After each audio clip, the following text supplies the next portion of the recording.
Olivia Jackson grew up in South Africa running around barefoot on a farm. Her career began as a model doing fashion shoots before she became interested in martial arts. Training and competing as a Muay Thai fighter in Thailand led her to becoming a stunt woman on major films such as Mad Max, Star Wars, Guardians of the Galaxy, Avengers, and the final franchise of the Resident Evil films. As fate would have it, Resident Evil became the last film that Olivia performed in due to a horrific on-set accident where the motorcycle she was riding collided with a moving camera rig. This resulted in Olivia being comatose for over 2 weeks, sustaining major head injuries and paralysis of her face and upper body, eventually resulting in the amputation of her left arm. Since the accident in 2016, Olivia lives in constant pain and has received almost no compensation from all the major parties involved. In this conversation, Olivia sheds light on her life now.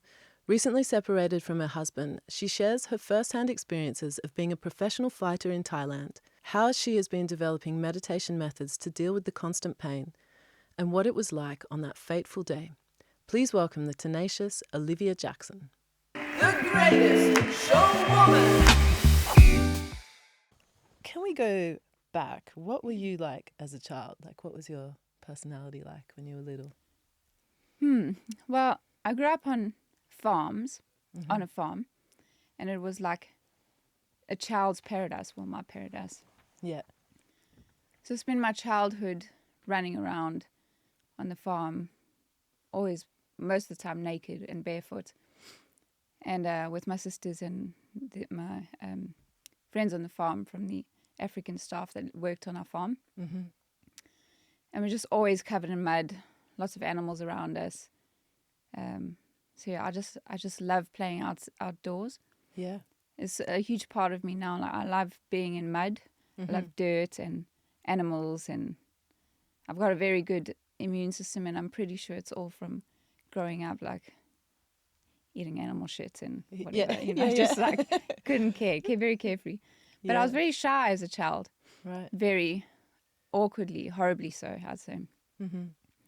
Yeah, I battled to like make new friends because I just had no confidence. Mm-hmm. So when I'd go to a new school, I remember going to a new school once.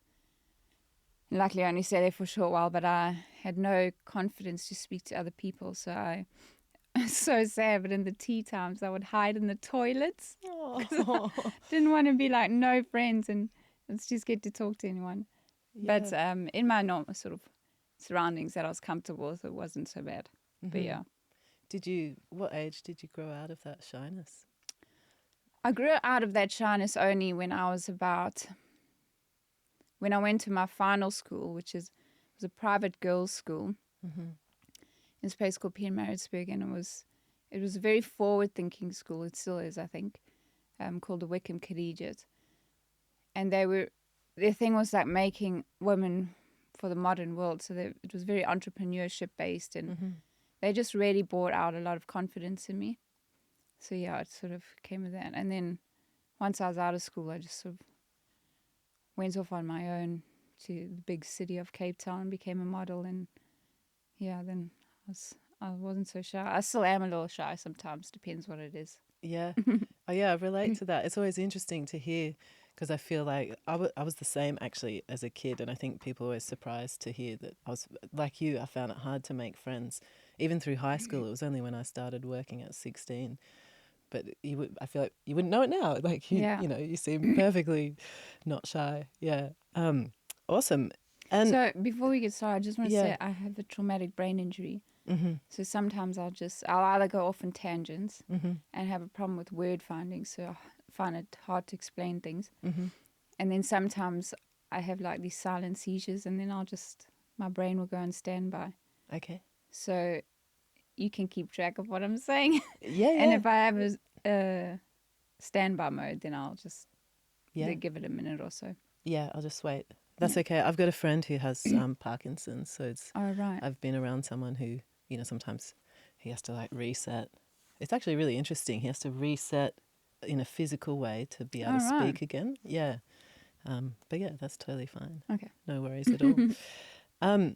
So Did you play any specific sports in your upbringing, or like was there a time when you started to get into sports or other disciplines like dance or anything like that? Growing up, like in South Africa, the schools, they always encourage you. You have to do at least 2 sports per term or season. I can't remember, but they always encourage you to do lots of sports. So I did a lot of swimming. I was a very good swimmer. Did water polo. I did hockey. I wasn't the great. I was always in the C team, actually. Right. I think this thing's crinkling a lot. Sorry, I'll drop that because I know Is that okay? make Yeah. funny with the sun. Yeah, I played a lot of tennis. Yeah, lots of different sports. Yeah. But I wasn't like wildly crazy. Like I was a really exceptional swimmer, but I wasn't that bothered, so I never took it to any kind of level. Right. But it was I only really got into sports after I finished school, and when I was modeling, I got into Muay Thai, and I ended up becoming a professional Muay Thai fighter, and that was like my life. Yeah. Wow. So was that so sort of in order of how it happened? So you moved away and became a model. Did you start Muay Thai at the same time? And this is obviously all before you got into stunts. Yeah, I started off finished school at 18 and started off my working career as a model. I'd spend, I was in Cape Town, and their fashion season is in their summer, 6 months over their summer. And then I'd spend 6 months of the year in Europe for their fashion season. So I'd often go to Milan for their fashion season. And then but it's it's a very strange lifestyle being a model. And yeah, can you tell us a a bit about that? Because I've got actually one friend who's a model in London, and she doesn't do the glamour fashion shows. She does like catalogs and stuff. Oh, yeah. But that world, I assume you did fashion shows if you went to Milan? No, I was more photographer. I'm not that tall. I'm like 5'8", or used to be 5'8". Is that not tall enough for a runway? No. Really? Sometimes if you're a supermodel or something, but generally they tend to be taller. Wow. And it just wasn't my style. Yeah. I did a lot of catalogs, a lot of advertising, right, magazines and all that kind of stuff. Yeah. But yeah, it was a good life. So I really loved it. It's really good.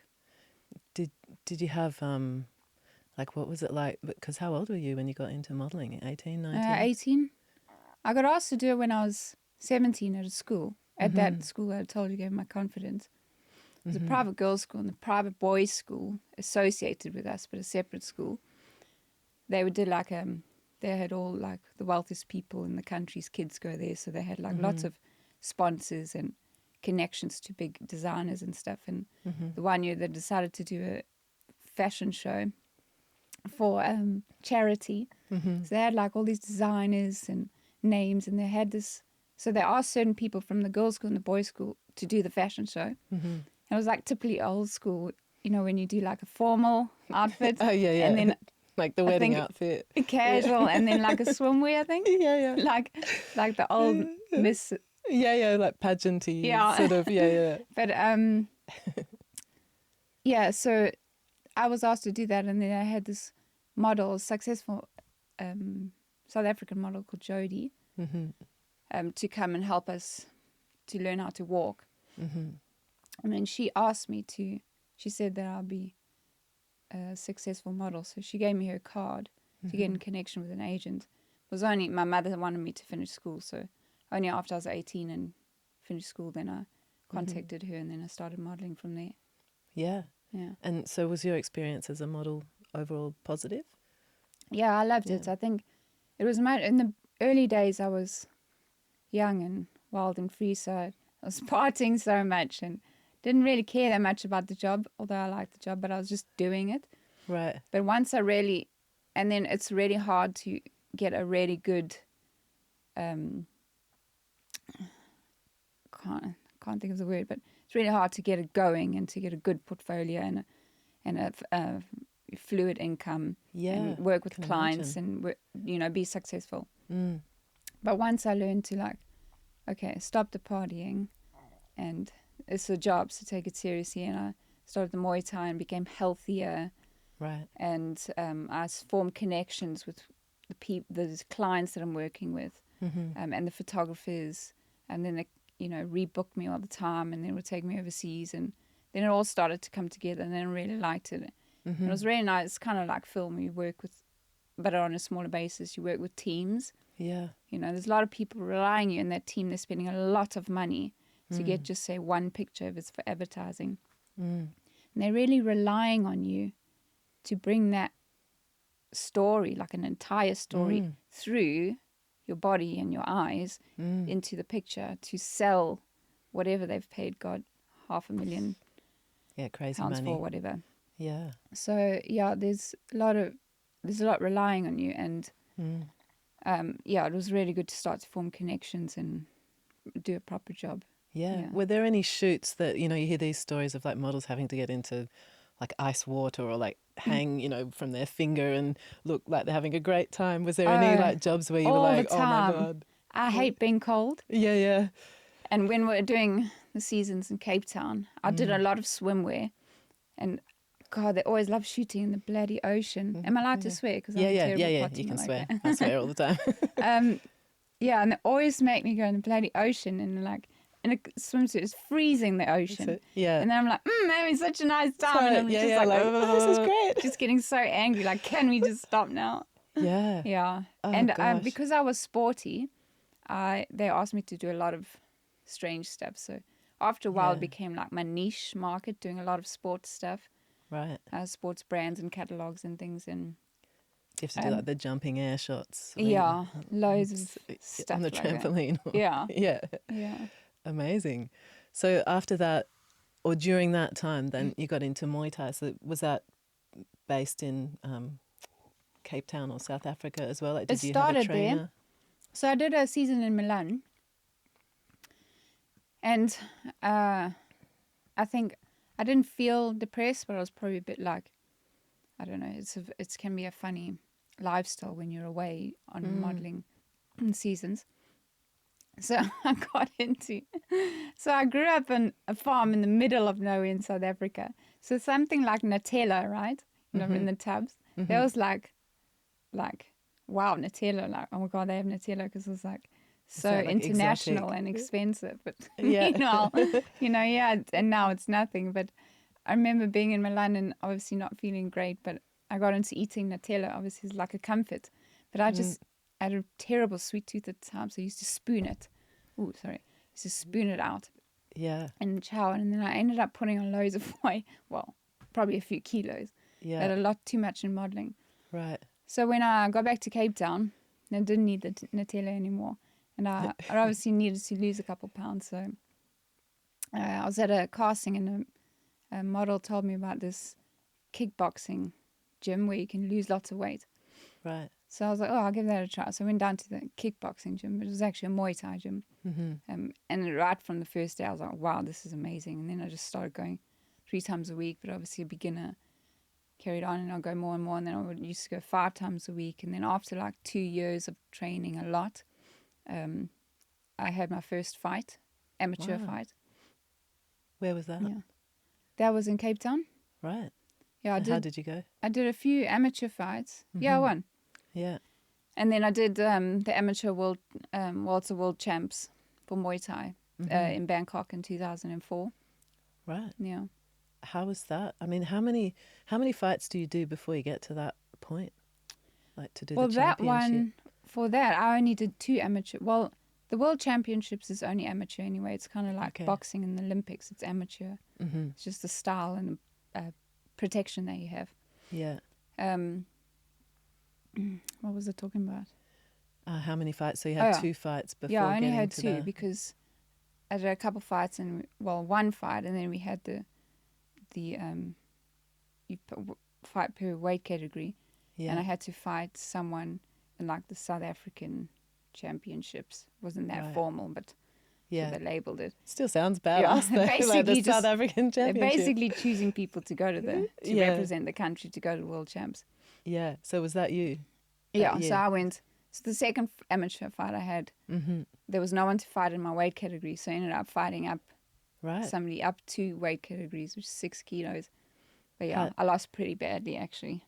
Yeah. So how was that? Because I mean, I've done some Muay Thai training. I love it too. So I relate to I think, you can get really addicted to just how good it feels Yeah, in it's your great. body. But it's a different thing actually fighting it and, being Oh yeah, kicked. Like when totally you different. see, the shins, like when I've seen fights. I saw a fight in Thailand once when I visited It's there. great in Thailand, isn't it? Oh, yeah, If you that's watch a good brutal. fight, it's brilliant. Yeah. Yeah. Yeah, but like, did you have to train your shins? Because I always think of No, they that do get mostly. trained because you hit the pad, you kick the pads, Yeah. and they do. I mean, I used to have like a thick, like 1/2 inch layer on the front of my shins. I could Yeah. never feel my shin bones like I can now. Yeah. It just builds up over time. I don't know what it builds up with, but Just it just resistance, I happens suppose. by kicking the Thai pads, the kick pads. Yeah. Yeah.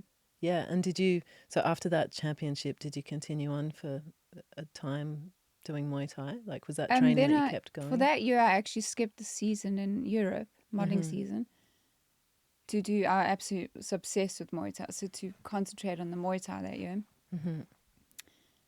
And then after that, I think I chilled out a bit on it because I had some problems with the guy that used to run the gym. Mm-hmm. He's an idiot. So I kind of, it went down a little bit. Right. But I used to train still whenever I used to go to model in other countries in Europe. I used to take everything with me, my Right. shin pads and my gloves and everything. Yeah. And find like a gym near Yeah, where you're wherever I working was, yeah. yeah. That's awesome. And then some years later, after many stories, I pretty much gave it up. Actually, I was still doing it, but on my own kind of thing. And then years later, I ended up becoming a professional Muay Thai, and I lived in Thailand for 7 years. Really? Yeah, Wow. Is that before getting into stunts yeah, that's as well? pretty much how I got into stunts, I'd say. Okay. Yeah. Wow, 7 years. So tell us about that time. Like, where did you live in Thailand? Well, I didn't specifically go there to do that. When I was, I might drift here because there's a story leading It's up to okay. it. Yeah. But when I was 17, I watched the movie 7 Years in Tibet. Okay. And again, from middle of nowhere, I didn't know what Tibet was or anything, or Buddhism. But I watched that movie and I was like, as soon as Brad Pitt, the character, arrived in Tibet, something about it resonated so deeply in me. And I was like, when I grow up, I'm going to go there. Yeah. So that was like my goal. So when I was all through modeling to save money, I wanted to take 2 years off to go there. Then I learned that obviously it was Chinese invasion in 1959 and genocide. So they all live in exile in India. So yeah, I just changed my plans to go to India. So I spent like a year in India, traveled around for quite a bit with my sister, and then I spent the rest of the time in a Tibetan monastery studying Buddhism.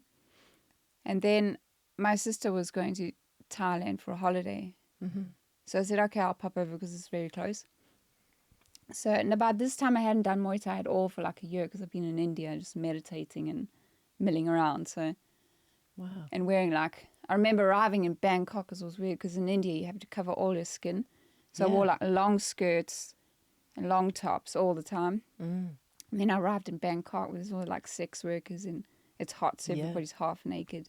It was weird. I remember Culture going shock. on a tuk-tuk and I was in a long skirt and the tuk-tuk blew my skirt up and I was like, ooh, like covered my ankles. Yeah. But so I went down south to an island called Koh Tao, if you know it. Scuba diving island at the time. My friend, very good friend Heather, she lived there actually at the time. She's a scuba dive instructor. And that's where my sister went. So I popped down there for a visit. And I thought, actually, because I hadn't done sport for a while, I thought, I'll just go to because Muay Thai gyms everywhere. I'll just go down to the Muay Thai gym and just have a little training session. So I went down to Muay Thai gym after like a year. We had a little session and like the people are just amazing there, like the atmosphere. And there was the manager there, Pitun. And he said to me, oh, you're a good boxer. Do you want to do a fight? We got a fight in 10 days' time. So I was like, okay. Really? I Oh my literally gosh. hadn't trained for like a year. And it's like a professional fight. You've got no padding on. You've got 6 or 8 ounce gloves. So it's like, fuck all. You don't wear head guard? No, nothing. Nothing at all. Just gloves. That's so Small tough. gloves. So trained for 10 days. And then did the fight and I won. It was amazing and fun. And we just got really pissed and celebrated. And then I just formed like a really amazing connection with the people at the gym. Mm-hmm. And I actually got totally in love with this really handsome young Thai boy, Kurat. So I wanted to stay for the boy. Of course. Yeah. So yeah, I ended up doing the fight after 10 days. And then Pitun was like, oh, we got another one in 3 weeks' time. You want to stay for that? So it's like, yeah, sure. So I ended up staying on the island for 2 years. Yeah. Yeah. That's amazing. Yeah. Just real quick, are you warm enough? Because there is heating. Yeah, I'm okay. You're okay? You sure? Okay, cool. That's amazing. I love it almost, it's going to sound really corny, but almost sounds like destiny. Like you just, you land there and then we've got a fight. Do you want to stay? Yeah. And then there's this handsome young man and like just on this beautiful tropical island. That's what I've always, looking back, I've always done my life like that. I've actually never had a goal except for going about Buddhism in Tibet. And I've gone, this is what I want to do and this is my plans. I just kind of, the lady passed me a card, you want to do modelling. I was like, okay, go do modelling. Then at the end of my life, and then, there's a Muay Thai gym. Okay, go down to that. And then, then I went to India, and then it's like, go to Thailand, and then you end up staying there and becoming a boxer. And just kind of. So you just followed your intuition around, like, oh, that feels like a good thing to do. Or yeah. So then I got into stunts because I spent some time in South Thailand and the islands, but the Muay Thai there is like pretty low level for Thais. Right. So it's because it's like compared to the mainland. It's not like Bangkok with the big fights are, all the big champions. But it's such a huge sport there. It's their main sport. Yeah. And every day there's like a Muay Thai newspaper that comes out. You see who's fighting, who's always like pictures. And every week there's a Muay Thai magazine, and there's always like on the front page, there's always like crazy pictures of people being like, oh wow, push-kicked to space and like lots of wrinkles. Yeah.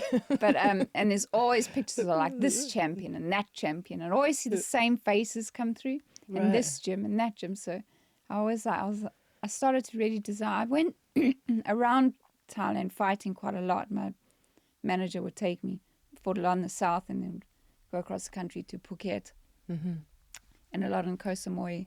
So I travel around fighting, but I was like, I kind of saw the magazines and thought, that's the big leagues, So sometimes I'd go back to India for Tibetan Buddhist teachings and stuff.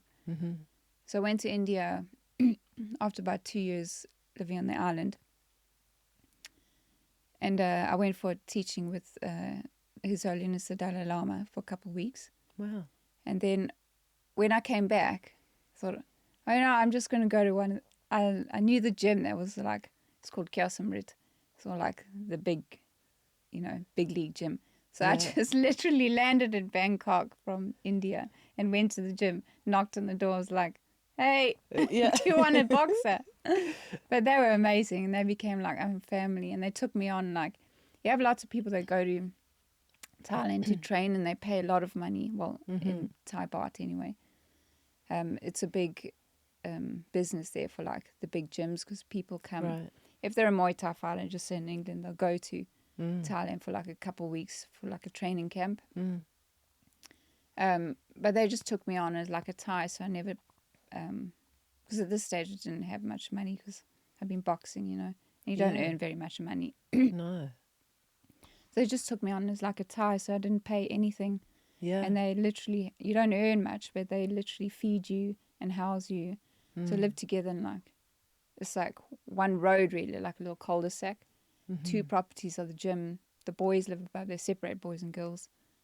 The boys live above the one set of rings.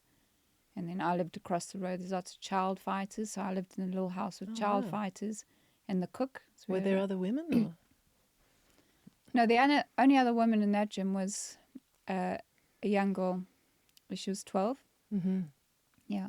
She used to go, they used to take themselves to school every day. It was amazing. They used to Yeah. run in the morning, like 5 kilometers or something. Yeah. And then go iron their own school clothes, Mm-hmm. because they use uniforms like England. And then go take themselves to school. There was we had 4 or 5 permanent children Mm-hmm. from about 6 to about 12. Wow. They'd literally go off to school after ironing clothes, Yeah. come back from school, check the bags, put the Muay Thai clothes on, train for 3 hours with us in the afternoon. And then afterwards, they would help the cook to cook the food. Mm-hmm. If the other fighters, like the boys, didn't want to wash their clothes, they'd ask the kids to wash their clothes. And then Wow. wash the uniforms to use for the next day. Gosh, it's so they crazy. did all the work as well, and they're training, and they're doing school. Yeah. God. Man, the kids in England don't know how good they got it. Yeah. You know what I mean? Like in the West. And then every time they earn money, they have to send them back to their families that family. live in, middle of nowhere. Yeah, that's wild. Gosh, it must have been interesting being the only woman and in that big group of men and children. I never really thought about it, actually. No, you're just I think most part of the my life family.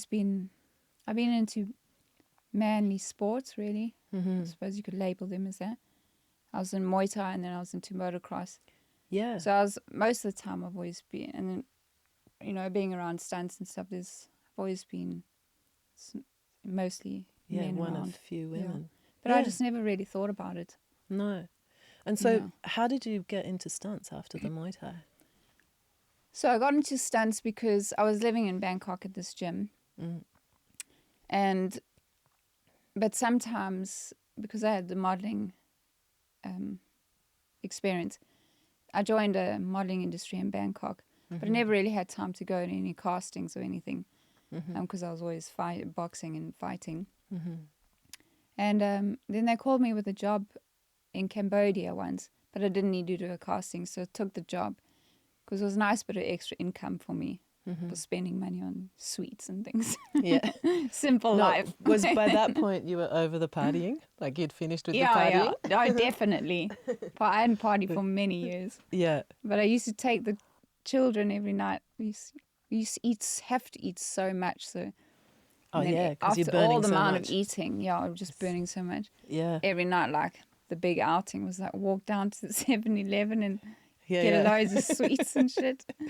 Yeah. So funny. But so I took this job in Cambodia, and it was just a modeling job. Was me and my partner, pretend partner, was at a hotel and ooh la la, lying in the hotel, and it's basically a shoot for the hotel. So this guy Peter, that was my pretend partner. He was actually a casting director for film. And so he obviously knew I was a model, but then we got talking over the period that I was there and said that I was a pro fighter. So he was like, oh, actually, do you want to do a casting for there was a film called Lager Winch. It's a big French film, and they were filming in Bangkok. Right. And there was a actress role that they really needed to fill, but they hadn't been able to fill it yet. It was a role, quite a good role, but you had to learn to do your own stunts. So I did the casting in his hotel room and got the job, and so I took that role on. It was an acting role, but I learned to do the stunts. I had a really good stunt team there, a French stunt team, and they taught me how. That was quite a challenge to go from real fighting to film fighting. Pretend fighting. Well, yeah. I remember. So different. The main guy, Philippe, who's so lovely and really experienced. And then they had the main Thai stunt coordinator. Right. Because you have to have both. Yeah. And so I used to speak fluent Thai, so I got on with Singh, there's a Thai stunt coordinator, quite well. Used to speak in Thai all the time. And I used to argue with Philippe about the fighting. Hang on. Right, because I bet you wanted it to be more realistic. And he's I remember getting into argument once about a teep, a push kick. But obviously I was wrong, but because he just wanted to look good, but the real one doesn't look good. But I did a tip and he's like, can you do it like this? Like, that's not how you do it. And I can't remember Right. exactly, but I got actually quite fiery.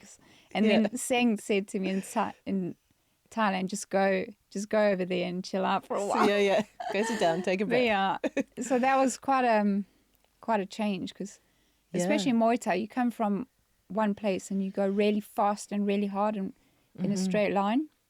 Just say if it's a standard punch. Mm-hmm. But, you know, in stunts, it's all bigger and round and... Yeah. And it's all about like position to the camera and your yeah, and then you got the opponent performance that comes with it and... Yeah. So I assume that job then led to other castings for other stunt jobs or other then acting roles? I kind of fell in love with the stunt side of it. So I just ended up I worked a lot with Seng. He's a big Thai stunt coordinator. So I just carried on with that really. Yeah. Amazing. So you said you got into motocross. Was that about the same time that you were getting into stunts, or was it like, did you do that in Thailand, getting into motocross? No, I got into motocross because in about 2010, I think, or 2000, somewhere around there, after living in Bangkok by then for like, I don't know, 4 or 5 years, I decided to go back to South Africa. And while I was in South Africa, it's not a great film industry there. But while I was there, I was obviously trying to do film work, stunt work.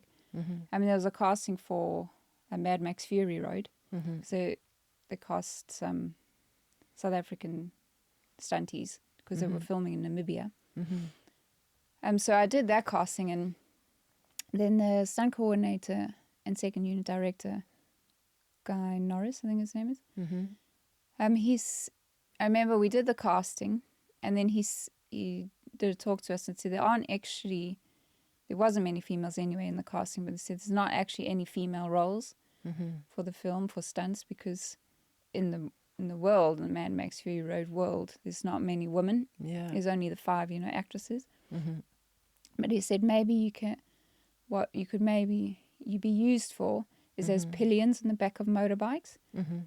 So then I thought, it'll probably be a good idea to get some. I've ridden motorbikes, growing up and all my adult life, but mostly road.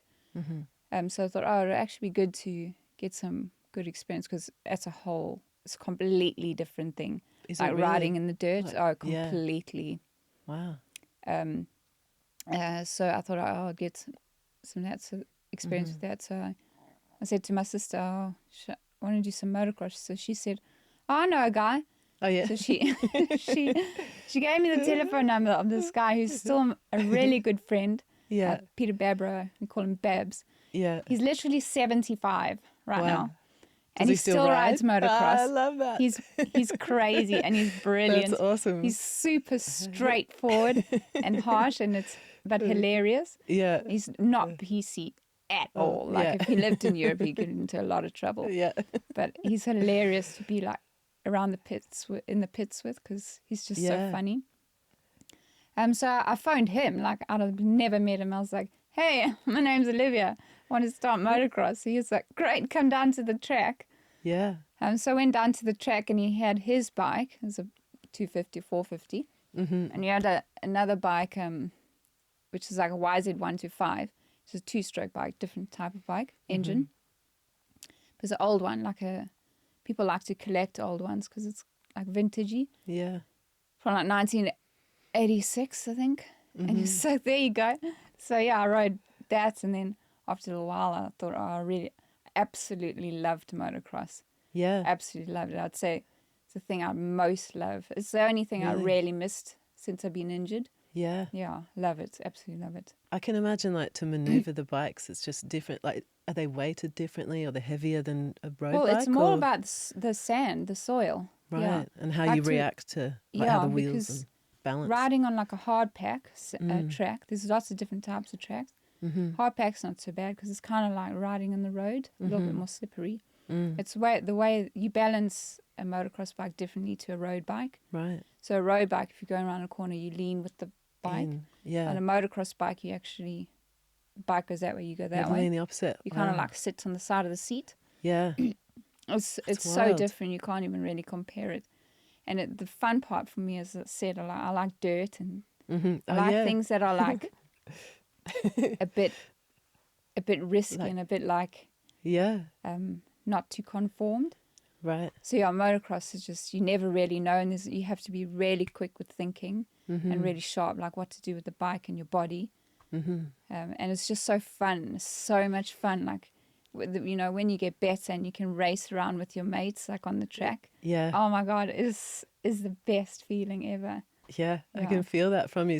And I assume you do like little jumps and things, like the track is like a there's pump track. There's lots of little jumps, and you got some whoops, like the small ones like that. Right. And then you got really long jumps, like. So where you're like airborne for a bit and then for like how do you 3-4 seconds. Yeah, I always wondered, how do you, because I've seen on some shows when I've watched about extreme sports, when they're training for the flips, how they have a big foam pit. Was there something like that? So that's FMX, freestyle motocross. Right. Similar bikes or same bikes, but they set them up differently. But do you have that, like when you go to do one of those jumps, did you have a foam pit to practice on, or no, you just like slowly get higher and higher? Small ones. Right. There's a lot about the balance of the bike, and you balance the bike with your body and with the throttle and with the brakes. So and you can seat bounce. So if you go up a jump and then you're in the air, if your bike's perfectly straight and you know it's going to come down like that, then you can just cruise. Right. But if you do wrong balance coming up, or there's a kicker at the end or something, and your bike ends up like that, and you end up nose diving, that's dangerous. Yeah. So then you can pull the throttle. Wow. And it makes it's a bit rear wheel drive. So it makes a back wheel spin, so it pulls the bum down. Right. So you can balance it back to land smoothly. I didn't know that. Or if you end up like that, then you can press the foot brake, and then it brings the bike back like that. Wow. Yeah. That's so badass. And you got to change gear. You normally change gear, especially with the two-stroke, like I used to like. Yeah. You change gear in the air for what you need for when you land. Wow. So you're not just going up and then landing. You're doing a lot while you're in the air. Yeah. What's it like landing from those heights? Well, in motocross, the jumps is your rest time, actually. Really? So you're like your legs because is it like horse riding? Do you get like a good thigh workout riding motocross bikes? It's really tiring motocross, actually. Yeah. God, you can heave because you've got a bike that's 100 kilos. Yeah. It's like riding 100 kilo kettlebell. And you don't get the speeds as you do in road racing, but it's just all over the place, and you got to use your body a lot, especially with the two-stroke bike. So you get really tired. Yeah, but also really strong, I imagine, from all that training. Yeah. Yeah, that's It's good if you're lightweight, but you do need to be quite strong. It really helps. Yeah. Amazing. Gosh, I'm just even more impressed by you now. So you've been a stunt woman in numerous films, including, as you mentioned, Mad Max Fury Road, Star Wars Episode 7, Survivor, Avengers of Ultron, and of course Resident Evil, the final chapter. Did you have, on those films, were you sort of a Jill of all trades, or did you often get booked for like motocross riding, or did you have like a specialism, or were you sort of just, I can do everything? No, I definitely couldn't do everything. And I didn't like to say I could do everything, because then you get asked to do something and you look like a plonker. So Yeah. there's too much of that going around, I think. Yeah. But I used to do a lot of fighting. And I used to do a lot of I got asked to do a lot of motorbike stuff, more motorbike stuff as I went along. Right.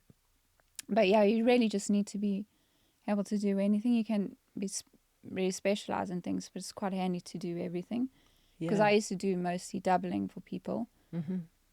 But you don't know, maybe on that film you need to ride a motorbike, maybe on that film you need to ride a horse, maybe in that film you need to do a lot of high falls or gymnastics-based stuff. Yeah. So I had my background in martial arts, but I used to train all the time, different martial arts, because Muay Thai is one style. So I really found like I started training kickboxing to, start doing more fancier style looking kicks. Right. And then I got booked on a job once, and I had to do lots of staff, and I had no idea how to do staff, so it was really uncomfortable. So then I was like the staff stick. Oh yeah, wow. So then I train a lot doing the staff to get better at that. Right. I really like doing driving stuff. My friends had rally cars. We used to do driving quite a lot. Yeah. Do some horse riding. Then I started training some gymnastics, but I mean, pathetic stuff. But You weren't super just flexible. try to do like whatever you can to be Yeah. as experienced in as much as you can. Yeah. Yeah, because that's a massive part of most stunt people's work, isn't it? It's like the fighting, Yeah. falling over, taking hits. Yeah. Some things I think come naturally, Mm. like reactions and things like that. You just see, I think coming from a sporty background, I have good use of I know how to use my body, and I'm very natural. And I suppose reaction's natural to me because I got hit all the time in Muay Thai. Right.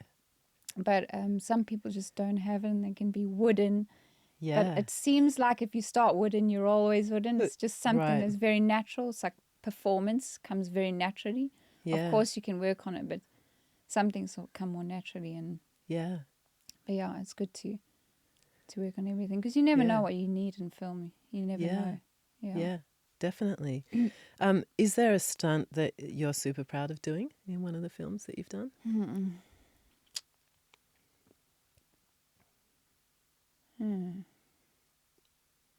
I can't think.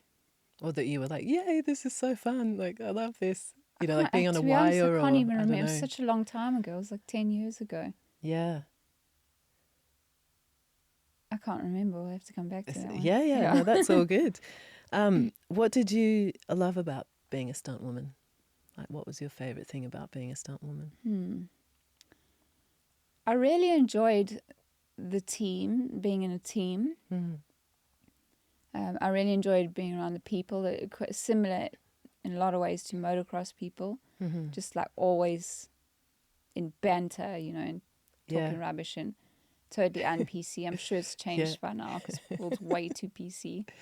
But back in those days, it was really just lots of fun and being like in a really good group of people that you know very well, or you get to know very well. Yeah. And you form lifelong friendships. Yeah.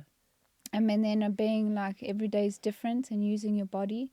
At the time, I was very physical, so I've been busy, and you know, in our spare time, we'll do some Muay Thai training or kick the pads or do some sparring or just suddenly thought of my good friend Lenny. He's a stunt rigger here and stunt coordinator, and he likes to, if somebody says they're a fighter, he likes to always spar with them. So really, yeah, like, so I met him when he came up for Guardians of the Galaxy. He's like, oh, you think you're a boxer? Let's spar. And he's a short guy, and he was like, you know, doing one of these because he's a boxer. And and obviously I wasn't supposed to use my knee, but I slightly lifted my knee as he went down and popped him in the eye. No. And then he had a big black eye. Classic. Yeah. Anyway, I was really physical. And every day is different. Yeah. So it's not like working at a job. It's like It keeps it interesting. Yeah. And it kind of reminded me of like of being a child when you like when I grew up on the farm, we used to with this huge rockery with lots of ferns and pathways and trees and things. And we used to always make stories like, okay, well, let's pretend this is a school. So there's your desk, that fern, and I'm the teacher, and like make stories, you know. It kind of reminded me of like that. We have to, especially in rehearsal times, when you have to practice and make the stunts safe and then record them to show the director. Yeah. It's like kind of creating a story together. You even build little sets together and build a whole story. So it's very creative in that way. Yeah. I love that you said that. It's interesting because there's a study that's been done, and I can't remember who I saw talking about it, but he was saying that, you know, they really link the creative process to having and people who are really creative to having a childlike mind in terms of, not in terms of immaturity, but in terms of that ability, like children, to just be very imaginative and find play, and to be able to play. Actually, that's the word he used, is to be playful, which I thought was really interesting and really true, you know, for creative types and in the creative process. It's about knowing how to play. There's a sense of freedom that initiates creativity. Yeah. Yeah, there's definitely a connection there. Yeah, definitely. It's almost like just being free enough to play and have fun. Yeah. And see what comes out of that. Yeah. Like, I imagine you know, when you come up with choreography for fights and things like that, it would be a lot like that. Like, oh, what if we tried this? Or like, what if Yeah. you fell on your knees and then I, Yeah. you know, knocked you across the head? Or Yeah. I love that. Yeah. That must have been fun. I can see how that would be fun. Yeah. Was there anything, I guess, particularly as a woman, like it must have been often that you're the only woman on a core team because, you know, as we sort of said before, there's not always heaps of roles for Yeah. women necessarily. How is your experience as a stunt woman, like overall? You know, I know you said before you enjoyed like being in motocross and other sports where you're Yeah. often the only woman, so obviously you're comfortable Yeah. in that. Was there any sort of downside to that, or is it always usually positive? No, for me, I just never really cared, or even, never even noticed that Yeah. it's male and female. I just never really cared, and I really enjoy the company of the guys around me, and you know, actually, I found that whenever I used to work with other females, it got awkward. Right. Just thinking about it now. Was it The competitive? girls can Or be like- funny, can't they? It's like dudes are much easier, I find, in general. Mm-hmm. And they're often, especially when you're doubling like big actresses, Mm-hmm. and you have two doubles, Mm-hmm. there's always so much like funniness. I don't know. It's just like not my Yeah. cup of tea. Like, just relax. Yeah. It's just a job. Like, Yeah. who gives a shit?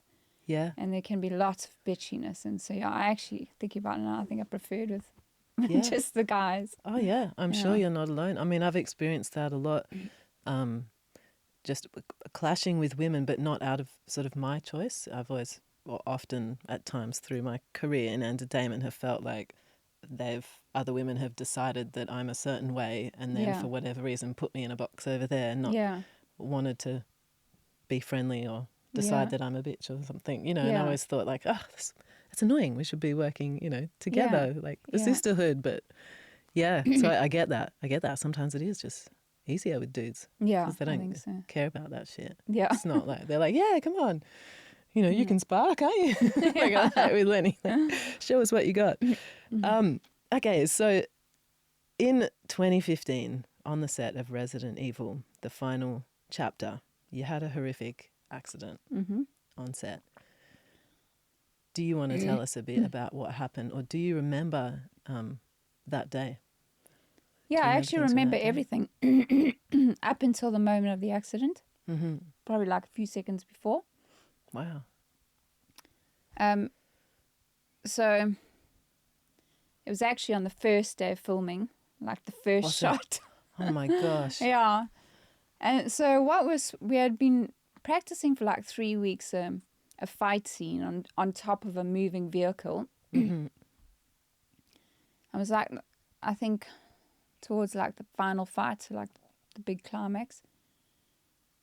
But we were supposed to start on the Monday. We're filming in South Africa. Mm-hmm. Supposed to start on the Monday and film that scene for the whole of the next week. And the weather forecast for the whole of the next scene was completely blue sky. Mm-hmm. So it is quite cold in here. Yeah, I might just, so you just started in South Africa, first day of shooting. Yeah, so we were supposed to film that scene on top of the moving vehicle, like a lorry kind of thing, for the whole of next week. But the whole of next week was complete blue sky. Then they, for some reason, decided, oh, let's do this first day of shooting on a Saturday. Kind of silly because the Sunday is like a break day. Anyway, we all got together on the early Saturday morning. But the whole night before, it poured with rain. Really? Big raindrops constantly. Wow. So got then, woke up in the morning, I was like, we're never going to be able to film today. Because it won't work for the weather, and also on top of moving vehicles, very dangerous. So got there, and I got ready, and then I just waited inside my trailer because I thought, oh, we're just never going to do anything today. And eventually they called me to set, and as I said before, I don't like being cold, so I was just like, can we just fucking go home now? Yeah. But then the set was like an old abandoned road in South Africa. It was about 800 meters long with like straight, but kind of at a curve. Mm-hmm. And one end of the road was a big bridge, Mm-hmm. and underneath the bridge, the whole crew was underneath the bridge, like all the setup, because it was raining. Right. And then on the other end of the set was another bridge, which nothing was there. And the set was like a long road with like lots of abandoned cars, vehicles, and things And next rubble. to it. Yeah. So then they said, well, we can't shoot the fight in the vehicle. So like, well, can we shoot some motorbike stuff? Mm-hmm. So the scene was that we have the fight in the vehicle. I dish the guy up, jump onto a motorbike that comes out the side of the vehicle. Ridiculous. Mm-hmm. Wheelie the motorbike. Don't know why you do that, but wheelie the motorbike and pop off the vehicle. Because it looks cool. Yeah, because it's Resident Evil. Yeah, yeah. And then zoom along the road. So it's the same bloody scene, really. It's got to be blue skies. Yeah. So I was a bit like, oh, God, do we really have to? But, you know, trying to be a team player, I was like, okay, you can choose some motorbike stuff. Mm-hmm. So we set it all up, and then I was waiting all in the rain. I was really just not happy because I was so cold and wearing a skimpy outfit.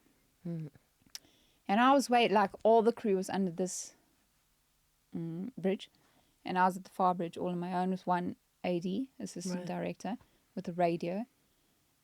So, and I asked him, could I have some comms in my ear so I can know what's going on? And they said no, because we'll see it. I'm like, you'll see I'm not Milla Jovovich, and you'll also see that my hair is sopping wet because I've been sitting in the rain for a few hours. But yeah, it's just silly sometimes, films. I guess because a lot with films is all about money, so they're just like, we're paying all these people to do that, so let's just do random shit. Yeah. Even though it will never be usable. So the stunt was, I ride from the far bridge, ride towards the crew. I ride in a straight line. I start at a certain point and ride in a straight line that way. Next to me, on a parallel road, is a tracking vehicle, and they were filming from the side. So I had to keep directly opposite them so I could be in the shot. And then coming towards me was a action vehicle, which is like an SUV, and there's a crane attached to the top of it, a crane arm, and the crane arm has a camera in the end of it, and they can move the crane arm however they like. So as I rode that way, this camera vehicle rode towards me, and the camera and the crane arm were supposed to start scooping along the road close to the ground, and as I come to a certain distance from them, they were supposed to lift the camera up over the top of my head as the camera scans down and shoots me from the top. So I had to aim directly for the camera for it to get exactly the top of me. And we rehearsed a few times so that they were clear on exactly where they need to lift it and the timings and everything. So rehearse it till it was safe. And then we did the shot where the accident happened. And I didn't know at the time, but we've later found out from video evidence and statements and stuff that the guys in the vehicle, well, they first decided to change the lens, which changes the shot. So it changes timing and distance and everything. And they also changed their starting position to like a few hundred meters away, which completely changes the timing. I couldn't see from where I was because it's quite a long road and kind of takes a curve. I saw in the video footage that they start one point and then where they make safe, then they start 300 meters back. So that completely changes the whole stunt. Wow. And they just decide, I actually don't know what happened in the car, but they just went full cowboy in it. And they, after doing lots of getting professionals to do the timing and figure out what happened, the conclusion was that they lifted the camera crane arm 3 seconds later than what it was supposed to be safe. And they said with the enclosing speeds of 120 kilometers an hour, for the distance that I could see them and could tell that it wasn't left-hand side, it's not enough time for a human brain to make a decision to move out the way. Because by the time my brain's realized that it's already in my face. So yeah, they basically just drove the camera crane arm into my. So do you remember that moment, like before impact? I remember driving up the start of the run, Yeah, being next to the tracking vehicle, yeah. but I don't remember till a few seconds before that. Wow. And so what, because you were in a coma for several weeks, Yeah. is your next recollection point waking up? Well, apparently I was conscious. I don't know how, because I don't know if you can see my scar out, but I was degloved on the side of my face, so you could see my teeth, apparently. What, so your skin came off your face? Yeah, like pulls back from your bones. Oh my gosh. And like this, I had like in my left forearm, like a piece of bone, one of the bones like this completely missing. Don't know where it shot So off. it smacked it up. Just gone, like amputated like my fingers, and like I was like loads of broken bones and must have been blood everywhere. Apparently it was horrendous, but I was still conscious apparently. But I can remember 1 second of seeing the roof of the ambulance, Wow. but obviously didn't know what was going on. Yeah. Yeah, and then I just remember being in a coma, which is awful. Do you have so weirdly at the moment my brother-in-law is in a coma. He's been in a coma. Really? Yeah, since October. So Wow. it's nearly 6 months. He was in a car crash. Shit. But one of the boys he was the driver, but the other boy who also sustained an injury and was in a coma, he's woken up and he said that he just remembers like it was just like he's been in a dream for however many weeks. So I wondered if you like have any recollection of being in a coma, or was it like I remember a dream? Or all of it. do you remember people like visiting you and things like that? I don't. Well, they weren't allowed to do anything, so they put like a block in your eyes, and not allowed any sound. So that was the sound of it was like a special traumatic ICU unit. Right. And so everyone was there was like gone through severe damage and trauma. Mm-hmm. And so there are a lot of people in comas, and so anyone that came to visit me, they just had to stand there. They weren't allowed to speak because if my brain recognized, they had to shut my brain down.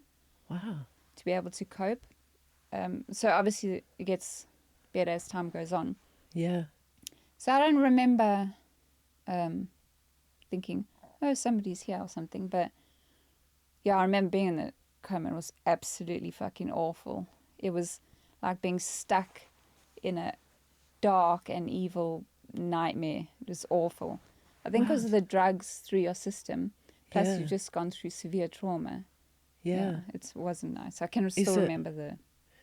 So was it like being like in an endless nightmare, dream state sort of? Yeah. And it was like awful, scary hallucinations all the time. Wow. Did you think like, am I ever going to come out of this state?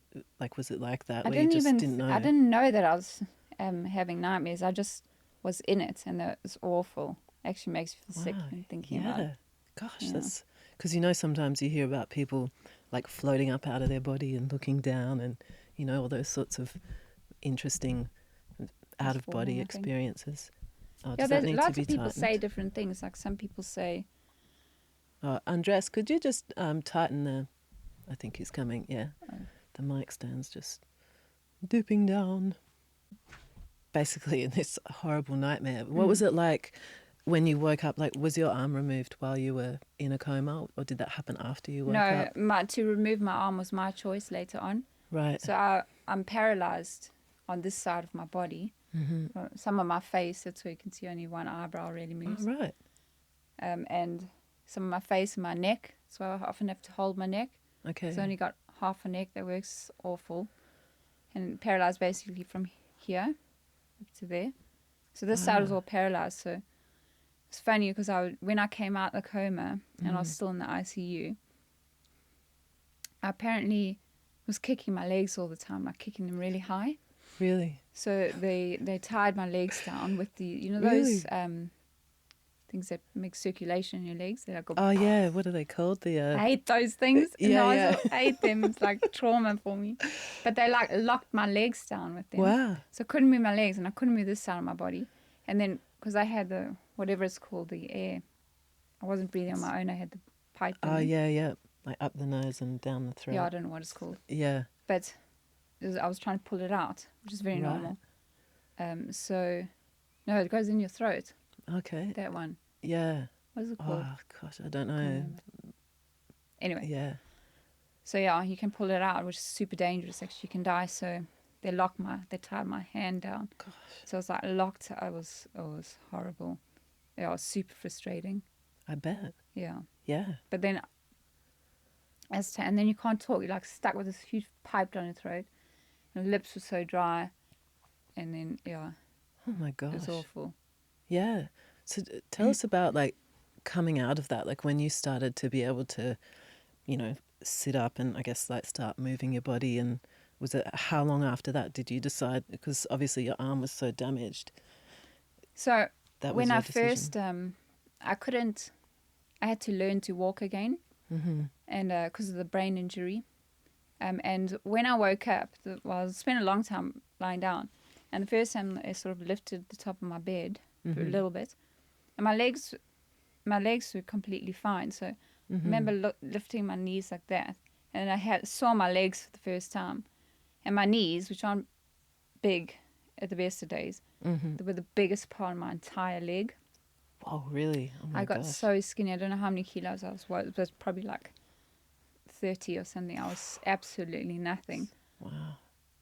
So I had to learn to walk. I had to learn to sit again, and I didn't have the power in my body to sit on my own. Somebody to help me. So yeah, and then I remember my major goal was always like, I'd love to be able to walk, even if this was support to the toilet, which is like a few meters away, because I had enough of going to the toilet in a pan while people are staring at me while I'm going. It's fucking horrendous. awful. Horrendous. So yeah, that was my goal, to be able to walk to the toilet. And then, yeah, the left arm was so damaged. There was a big piece of missing bone. They had to put in like a cement spacer to fill out the gap. And they wanted to take a bone from my shin, whichever the smaller one, to fill that bone. I was like, no, you're not chopping away the rest of my body. Yeah. We spent a long time trying to find a doctor somewhere in the world that could fix my paralysis. Because I actually got a spinal cord injury. That's one of my main injuries. I have a spinal cord injury in my neck from C2 to C5, so it's about that much of my neck, on the left-hand side of the spinal cord. But yeah, it took a little while to try. Well, we spent a long time trying to find a doctor that could do a surgery on it.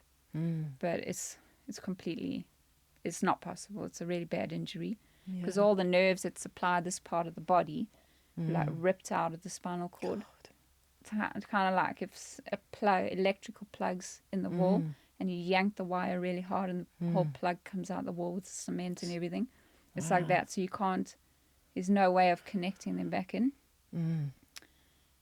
So once I really realized that there's nothing they can do, my main issue was actually the arm, because it's dead weight, and I don't have neck muscles or shoulder muscles. So the arm was like holding me down, and was it just like hanging? I couldn't actually let it hang because it was so heavy, and the shoulder was completely dislocated. And then so I always had a strap where I lifted it up and strap it really tight against my belly. Wow. It was just so heavy and disabling. So that once I realized that there's nothing they can do, I was like, no, I'm going to take it off. Wow. And then I was back in England at the time, but they didn't want to just let me chop my arm off. So I had to go for like 6 months to make sure that I'm psychologically like therapy okay with it. Right. Because you can't really reverse it. No. In my opinion, it was just like, why the hell would I want to keep the arm? It does nothing. The hands end up in I had a fake thumb because it got amputated. They built like a fake one with no fingernail or anything. And the other ones were all like in a claw shape. Wow. And it was heavy, and they didn't know what to do with the forearm because there's no bone. It was just like... So it made sense to you, just like there's no point in having it there. Yeah. Get rid of it. As the day that I had the surgery, I woke up from the surgery when they took my arm off, and I was like, I feel so much better straight away. Wow. And then I started to get my life back a little bit. Then I went back to kickboxing. starting really slowly, obviously. Yeah. And yeah, then went back to horse riding and started get back to driving again in a car, and Yeah. yeah, That's so it was the incredible. best decision that I made. Yeah. Gosh, that's amazing. Did you experience any, they talk about like phantom pain or phantom feeling? Like, did you ever feel like sort of, I mean, this might sound stupid to say this, but like forget that your arm wasn't there, like go to pick something up and be like, oh yeah, my arm's not there. I had it a couple times, but there's always pain. There's always, every second. Right now, there's loads of pain in my arm. So you can like feel your arm, but in the form of pain. Wow. So normally, in a uninjured body, you don't really like feel your arm all the time. It's just there. But I feel it alive, like screaming with pain all the time. Every second of every day, sleeping, waking, doesn't matter. It's always screaming with pain, always. Like a phantom hanging there all the time, like a ghost thing Yeah, that's just but with you. just severe, like neurological pain, which is like an orchestra of pain. There's just like so many different types of shooting and electrical and burning and stabbing pains all the time. And you get like a thing called telescoping now. So I can I can feel my arm in the form of pain, but I can still feel the hand, but the hand feels like it's here. Wow, really? That's I interesting. don't know why, but yeah, they call it telescoping. It sort of pulls up. Yeah. But I can still feel my forearm and the whole thing, obviously.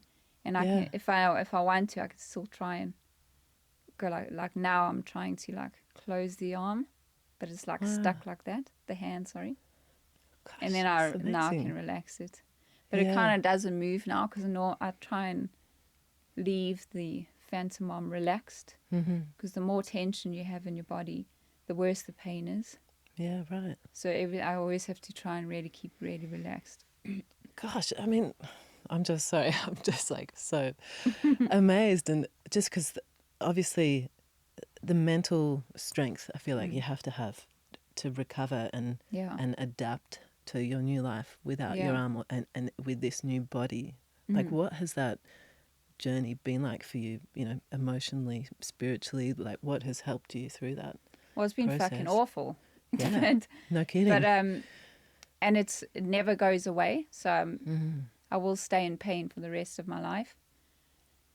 So I'm really grateful that for my Buddhist background, that has been like the single biggest beacon of resilience for me. Wow. Because, it's really different when I know what it's like to have a bad injury and be in a lot of pain can't say this now, but a normalish body. Yeah. But when you have a severe amount of pain and you know that it's never going to go away, you kind of just have to change your mindset around it. And I did a lot of study and meditation practice and stuff, and I came to realize that normally we take pain as one thing, but there's two levels, two parts to it in a way, aspects to it. There's the sensation, and then there's the suffering from it. We sort of bundle it together as like, oh, pain is so much suffering, but actually there's a sensation, but our suffering is the reaction to it. Yeah. So when you know that it's never going to go away, you just have to, I came to a point I was just like, right, I just have to learn to love it, learn to allow it to be, because you always naturally want to get away from it, right? Yeah. But there's no way, it's impossible. So I have to just learn to be with it. It is part of my life. So yeah, that was a huge thing. And that comes, mostly from my meditation practice. So that's been the biggest help for me, because obviously I'm just constantly in pain. And I have a lot, besides that, I have a lot of problem. Like you can see I have to hold my head up because of my paralyzed neck. That's the worst part of my whole injury, is having a weak Do you want this neck. cushion for this? Oh no, so I'm okay. Don't have to hold? Okay. So yeah, that's the worst part, and I have quite bad scoliosis now from all the injuries and the paralysis. Yeah. So the hardest part of any day is fighting gravity. Yeah. And it's something you never think about. You just like, you're born and you always have gravity, so you never feel it. Yeah. But I hate gravity because Yeah. it's like, humans are built with the vertebrae on top of each other, more or less, for a reason. That's to fight against, because if everything's stacked up, it doesn't have to fight. You have a bunch of bricks that are like gone off to one side, or they won't stand up, they'll just fall over. And it's like that with my spine, it goes off to one side.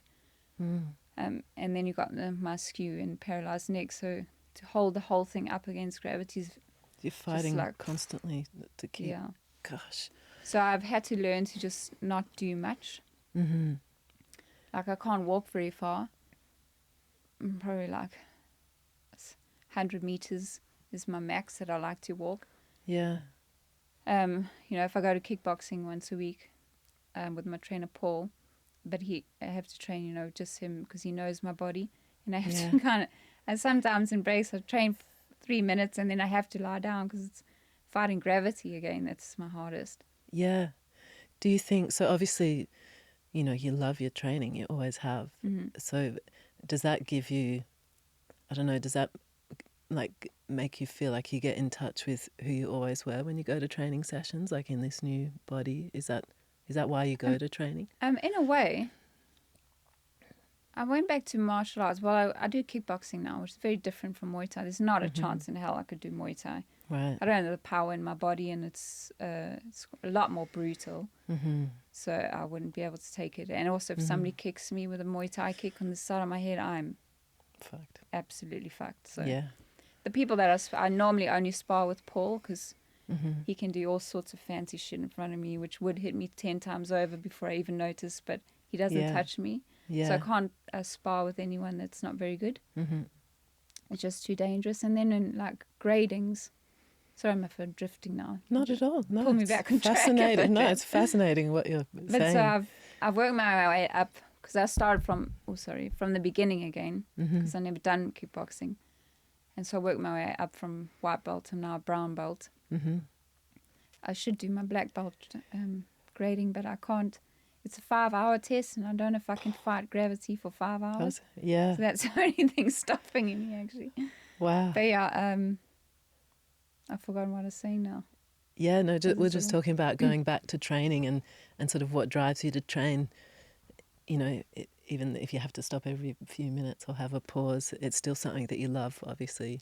Well, I think I've just done martial arts for so long. And being with my trainer, Paul's always really good fun. He's a great guy. And yeah. sometimes, actually, if we're going through shit time, we'll just sit in the coffee shop downstairs and drink coffee. So it's just really getting out the house, as sad as that sounds. But not at all. I can't do any. I can't go for walks or anything. So yeah, it's good for my body, even though it's really hard. I still need to keep muscle on my body. But I literally, at the moment, I'm only going once a week, just sort of maintenance. But I literally go from my kickboxing session to my chiropractor every week. Oh, really? Straight after? Straight after, yeah. Right. I have like a routine every week. Yeah. Just because there's so much seizing happens in my body from fighting gravity for the hour of kickboxing. Yeah. Is that something? She sort of calms everything down. Yeah. Is that something that you've just had to do, every week since your injury, like paying to see osteopaths or chiropractors? Oh, yeah, all the time. Yeah. All the time. Which is so expensive. Oh, yeah. Being disabled is super expensive. Because I need lots of help. Like, I can't go to kickboxing classes. It's too dangerous. And I hold pads for people. Like, I need to hold my neck. I can't hold a pad. Yeah.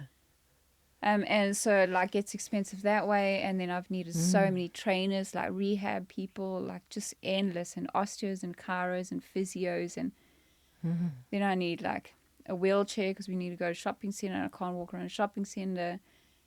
Oh, God, the expenses are crazy being disabled.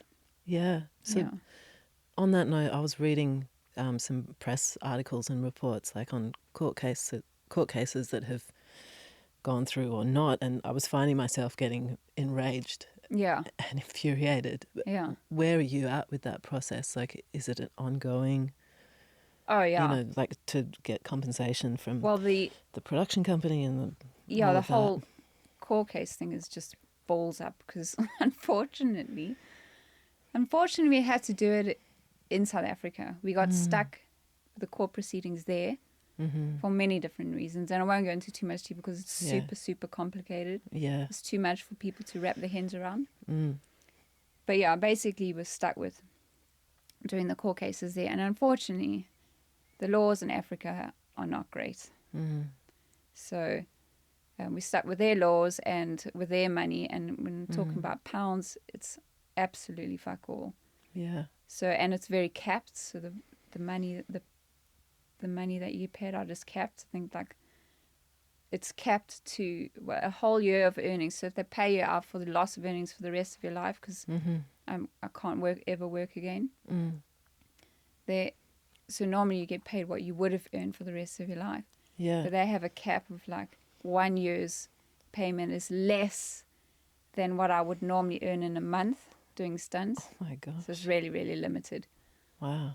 So even if I ever get a compensation, which I'm not sure I ever will, Yeah. it will be a pathetic amount of money, like Yeah. super pathetic. And have you had contact like from the lead actress through that time or after, or They did try to you- contact me in the beginning, but I wasn't really bothered because couldn't really give a shit to talk to an actress that I've known for, you a didn't have month. any sort of like I just relationship needed to with be her? around family, and even I couldn't see some of my friends because I was too weak. Yeah. So I wasn't really bothered. But then a couple of years later, then I got in contact with the producers because I just wanted to tell them, like, because they basically just left me.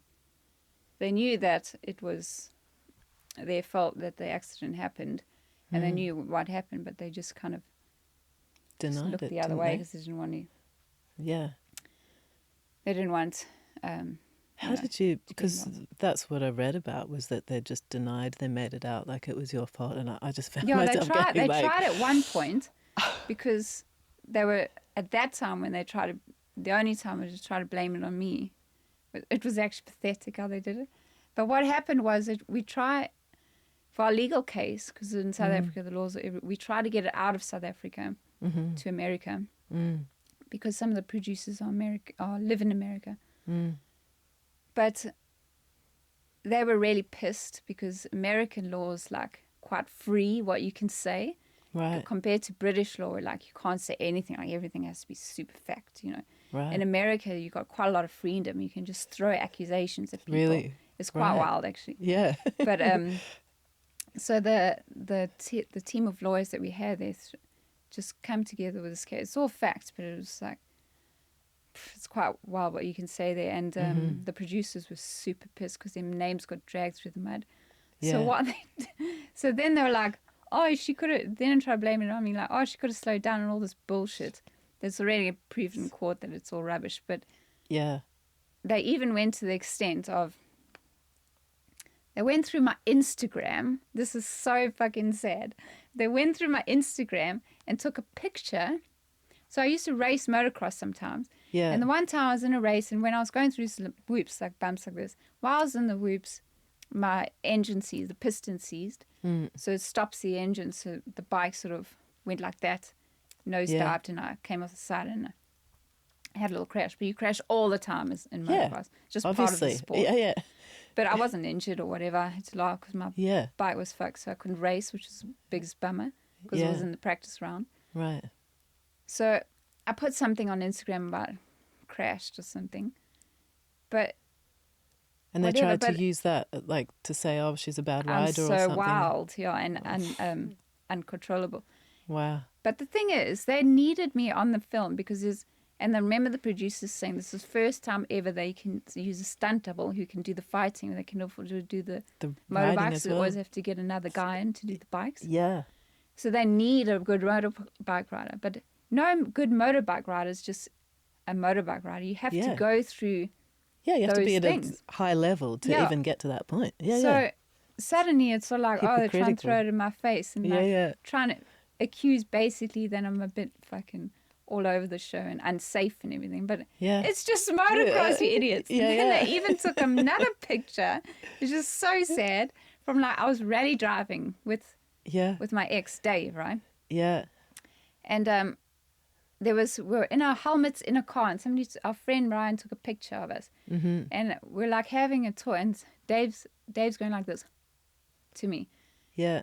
So I was just being absolutely stupid, and I was probably just talking hard, you know, Yeah. and just Yeah. stupid. In the Instagram quote, I put the picture of us in the car with the helmets on, and he's going, and I Yeah. said, Dave giving me the old slow down speech. Oh, right. I was just being stupid and like talking hard. Yeah, yeah, yeah. But he's not giving And me. they took that out of it's just context as well. They took that and basically trying Slimy. to prove that I'm like, Some hooligan. Yeah. Yeah. it's absolutely Like, pathetic. But yeah. you can do that in the States. Yeah. You can just throw things out there Yeah. like that, even if they're completely It's a fake random and not Yeah. factual. Yeah. So yeah. Gosh. So yeah, that's the only time they did get like that, and I can understand it really because their names got dragged through the mud quite badly, and they were just really pissed off and wanted to. Yeah, but at Throw the same sand in my time, face. they haven't supported you. I mean, No, how they many haven't. millions of dollars has those Yeah. franchise Yeah, they grossed? I couldn't mean, give it's a not just shit. one filmy that's part of a huge franchise. Yeah. And you nearly died, like, for fuck's sake. Yeah. It's just gross To make their behavior. stupid film. Like, who Yeah. the fuck watches those films anyway? Shit. The only reason I took the film was because it had some fun stunts in it. Yeah. On But that other than note, that, I would never have fucking done it because I already booked a job here in the UK on Wonder Woman. So yeah. Oh my Yeah. gosh. should have done the Wonder Woman job, shouldn't I? Yeah, you should have. Have you watched that scene in the film? You know, the only part of any Resident Evil film that I can be bothered to watch was when I was doing the film and we're developing and rehearsing fights. Yeah. I watched some fight scenes. I watched like one. I was like, no thanks. They're so shit, those films that are real. Have you watched cheap your culture. motorbike scene though, with the Nah. effects? And no, you haven't. Yeah, I just watched that. I actually haven't seen any of the films either, but I watched that scene because there's explosions. Like, were they SFX or VFX? Like, when you were riding, was there explosions going off as No. well? No. Okay, No. so that was VFX afterwards. Well, I don't know yeah. because remember we weren't supposed to. We were doing something random on the day. It wasn't Yeah, really even like like specific. planned. It was like random motorbike riding. Yeah, So I don't Yeah. know on the days if they had yeah, VFX explosions. Always shit anyway. So I yeah, don't know. You yeah. normally see if they're VFX. Yeah, Yeah. you totally can. So let's talk about, I know you're getting into these Tibetan bowls, or maybe you've always been into them, because sort of meditation and the sound, Mm-hmm. I don't know what you call it, like exploration, or is You it a could call spiritual it practice? Sound or healing, sound therapy. sound healing. Yeah, whatever. Yeah. How's that for you? Because now you run like online meditation sessions or courses, or how does that work? Yeah, so at the moment I'm just developing it, but I've always been a meditator. I've been Tibetan Buddhist since I was 18, Mm-hmm. and it's been a long time in India with Tibetans, and done lots of meditation retreats over the years. Yeah. Having a really strong home practice when I was working in film was difficult because I was just filming. But since I've been injured, I've really, like, meditation has become my whole life, really. Mm-hmm. So I have a very strong home practice every day. I meditate for an hour. Sometimes I do like retreats at home. Mm-hmm. And then I normally go to a meditation retreat down in Dartmoor. Mm-hmm. I'm in the UK 2 to 4 times a year for like a week at a time, Right. where we meditate for like 8 or 9 hours a day. Really? Yeah. How does that, like, do you do like 2-hour slots? Like, how Yeah, do you do 8 hours a day? We wake up in the morning, we have an hour meditation to start. Yeah. Then we have like a break for breakfast. It's all silent, the whole week's silence. There's no Wow. talking or anything. And then you have a break for like breakfast. And then you meditate in an hour and a half slots. Yeah. You have an hour and a half, and then you have a tea break. Another hour and a half, And that kind of thing. Are you sitting up, lying down, or how do you, like, what position do you meditate in? Well, so we have like, you cross-legged. I'm very flexible, so I can sit in what you call full lotus, Yeah. which is like legs sort of in a knot. And you sit like that for an hour and a half? Well, I've got a special meditation chair Yeah. that I bought before I went to my first retreat Right. since I've been injured, Mm-hmm. like 6 years ago. My God, does that thing put in some hours? Yeah. It's like Workhorse. it's really comfortable. Yeah. It's got a big cushion on the bottom, and then it's got a back that supports my back. And Because otherwise, I'd never be able to I was going to say, how? hold my body up that long. Yeah. Yeah, so I always take my meditation chair with me everywhere Mm-hmm. if I'm going to meditate. Yeah. Yeah, so that gets me through, which is good. What kind of people are on those meditation retreats? There's a lot of, it's always with my Buddhist teacher, Rob Priest. Yeah. He's also a psychotherapist. Mm-hmm. He's just amazing. He's been like a real rock for me. Yeah. And he's amazing. He's so inspiring to like, he's been like a practicing meditator since the 70s. Wow. He's spent like many years in retreats in India. Mm-hmm. So he's super, super knowledgeable and experienced. And he's a psychotherapist, so he has like that connection from east to west and how we are with things. Very different to how Asian people are with things. What was your question again? Just how do you sit for that long? Oh. Really? Sorry, I got it. I would struggle just in doing an hour, and then to do that at a retreat, like for hours and hours a day. Yeah, I mean, you it's do get amazing. used to it. I love it. Yeah. I absolutely love retreats. I just have so much joy and so much going on. Sometimes it's really hard, actually, because it's very psychological. The meditation that I do is very deep. Yeah. It's a lot, very psychological. There's a lot of healing, like very, very deep healing that goes in deep layers of subconscious. Yeah, where do you go? You know, do you do like, I mean, I'm sure it changes probably all the time, but do you do like meditations where you like focus on a part of your body, or you focus on your breathing, or you try and, I don't know, like go off on a astral travel, or like, there's what do you? endless different types of meditations. The meditation that I do is more like here. So you got lots of people do visualizations. But that's very head realm for me. Mm-hmm. I'm like, oh, sorry, I got cat hair flying That's all right. everywhere I go. There's like a dust of cat hair behind me. Yeah. So there's like stages you go through in the type of meditation that I do. So first you just need to learn to come towards yourself. You know, come towards you. Start to slow down, because normally you're up here, and normally actually you don't really realize it, but you're very our naturally as human, very contracted. Our physical body and our subtle body and our energy, we're contracted all the time. Lift up here in the head and always out. So you first need to learn to just come towards yourself and relax. Slow down a little bit. Then you need to learn to ground. So everything just sort of like calms and you get a sense of steadiness. And then once you can ground nice and you're nice and steady, then you can very important, which a lot of people don't realize, is in meditation you actually connect to your body. Because you want to come out of your head realm into your body, and it becomes all one. Your mind and your body become one. You connect to your body, and then you connect, you sort of allow your awareness to open to spaciousness, and that sort of connects you to your, what I call the energy body.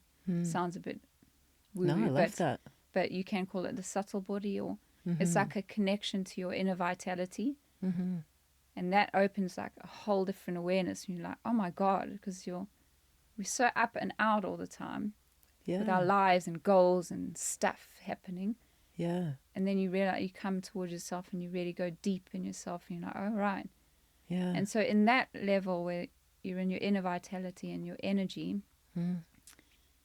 you start to become aware of the movement of the energy. It's like, and this is where trauma is held, actually. So this is a big part of my healing journey. So this is where all the trauma is held, all the contraction, and over the years, you with psychological trauma, you kind of contract stuff down. We talk about it in the form of energy, but you know, in psychological world, you just say trauma. But it can be felt, experienced in a form of moving, an energy process. And that energy gets stuck, trauma, because there's a contraction around it. So when you really learn to just relax and open and let go, it starts to move. Yeah. But it's not always fun. No. Because suddenly that energy is like, it's almost like you open Pandora's box sometimes. There's like, oh, there's space now, right? I come and you just like, you can just be swarmed by these huge surges of emotion that have been held down there for years or whatever it is. Yeah. But if you can stay with it, if you can have the courage to stay with it, which isn't always easy. Sometimes it's crazy amounts of joy that come up, but sometimes it's hard. Then that energy and you can just keep allowing it to go where it needs to go. As soon as that energy is allowed to go where it needs to go, it just kind of evaporates on its own because it's not being held. Yeah. It's like if you constrict something with a lot of pressure, it just wants to burst. But if you can just allow that pressure to go, it can just go, and then it's not a thing anymore. Yeah. So I've spent many years in meditation, just like, and it Working on started that. off with these huge amounts of fiery. I had like it sounds a bit fucking hippie-ish, but I'll go say it anyway. Yeah. Like, I actually had like in retreats, I had like rivers of fire always come from the back of me. Somebody's like fire, like felt like river of upward moving fire, of just like Awesome. traumatic energy, just like burning off. Wow. Yeah, and then you've lots of like, we call it lung in Tibetan. It's winds, energy winds. You have like really lots of wild ones with lots of trauma. And once those start to be freed a little bit, your whole system really starts to settle. And then it's kind of like the ocean. You have lots of wild waves, right? Then underneath you have like rips and currents, still moving, but and smoother. And then as you settle further down, it's just still movement. It's all a lot more settled. Yeah, so it's kind of like that. So over the years, I've been able to shed some of that wild energy and just sort of everything's sort of calmed down. Becoming more calm. Yeah. It sounds amazing. I'm like, just when you're speaking, I was being really aware of how tense I'm holding my body, because I realize that a lot, like, when I'm lying in bed at night or something, and I'm like, just, that there's a technique where you focus on like your toes, relax them, your ankles, relax them. But that's why I was doing that before, because I was like, oh gosh, we all do it. We all hold ourselves. There's no one that doesn't. Yeah. And I'm so connected to my energy body. Normally in meditation, when I teach others, take a while to like go through stages. Yeah. I'm really connected to my energy body. So if I sit and meditate, I go like 3 seconds and I'm dropped into my energy body. Right. So I can connect to it now or anytime I'm sitting at a train or whatever. So I'm very vividly aware of the contraction that goes on. But you instinctively as a human contract all the time. Yeah. And I can be sitting driving in my car, and I can literally feel the contraction on a very subtle level. So it's not physical yet. When it becomes gross, it becomes physical. But even on a subtle level, I could feel the contraction, and then I just allow it to melt down. And then it's almost like it instantly wants to contract Go again. Yeah. Yeah. That's So we do as human beings, we live like that constantly. actually. Yeah. And how have you found, so obviously with the Tibetan bowls, it's working with sound.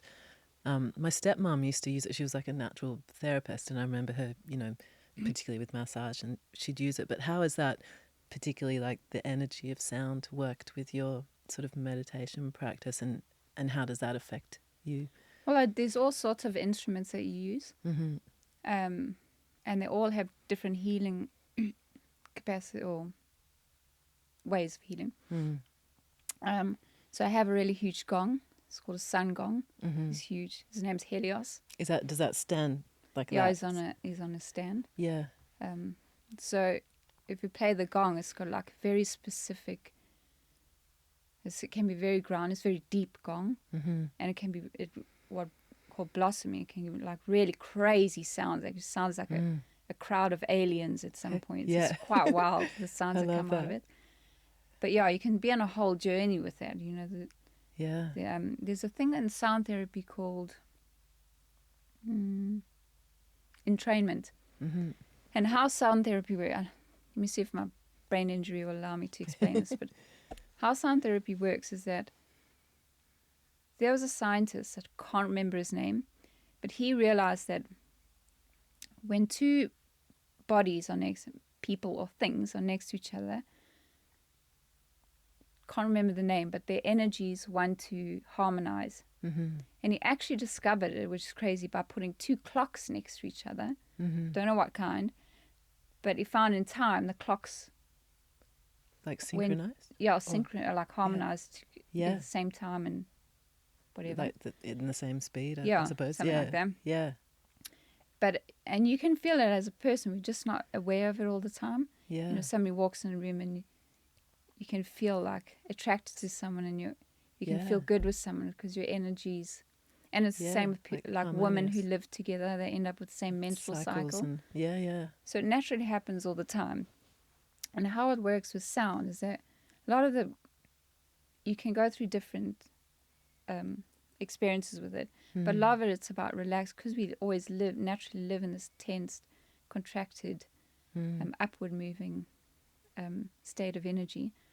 A lot of the sound movements was about relaxing and grounding and opening. And that works in the same basis as that the resonance, the frequency. Yeah. So you have like different brain waves, frequencies of yourself. So when you're stressed and your frequency's up, your actual energy frequency is higher. I think it's like 20 to 22 hertz or something. Could be wrong. Don't quote me. Yeah.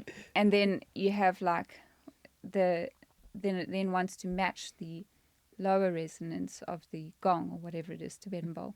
So it actually starts to, I think the word's entrain, but they both start in one harmonious. So that's how it brings your energy of the person down, brings your brainwave energy down, frequency. So that's how it works. And that's been, I really, really, really enjoy that. Yeah. I have the Tibetan bowls. Yeah. They all have very different feeling to them. Right. Then I work a lot with the crystal singing bowls. I really love those because they each have a very specific note to them, like a music note. Do you use your finger or a stick as well on the crystal ones? So the Tibetan bowls you can sing. Use a specific stick. Yeah. They're covered in suede. Yeah. But I prefer to strike them, which is you use you get all different types of sizes of mallets and stuff, which is like, a stick with a ball on it. Yeah. And the crystal singing bowls I use this different. You can use lots of different things. But I mainly use like a stick covered in silicone. Just really makes it sing really loudly. But they're super, super strong. Like the frequency coming out of the crystal bowls and the gong. Yeah. Crazy. Like it is amazing. It's been quite a thing to try and find recording setups to try and record the sound, because the frequency is so huge. The resonance is so huge that it makes most mics distort. And mics. Yeah. Oh my gosh, it'd be really like you've spiked my curiosity, because now I'm thinking like, oh yeah, we should get like all different types of microphones set up in here and like see if any of them can, because it's because I guess there's so much with resonance, that not only goes beyond the scope of what we can hear. There's all the stuff out of our awareness. So like, I can't remember what, I should know all this, but I'll blame it on my brain injury. Yeah. But it's like a specific amount of hertz that humans can hear. Yeah. But there's hertz happening on either level that animals or other people, that is happening, but we can't hear it or be aware of it. We could probably feel it on a very subtle level, but so apparently you need to record those anyway, because it makes a difference.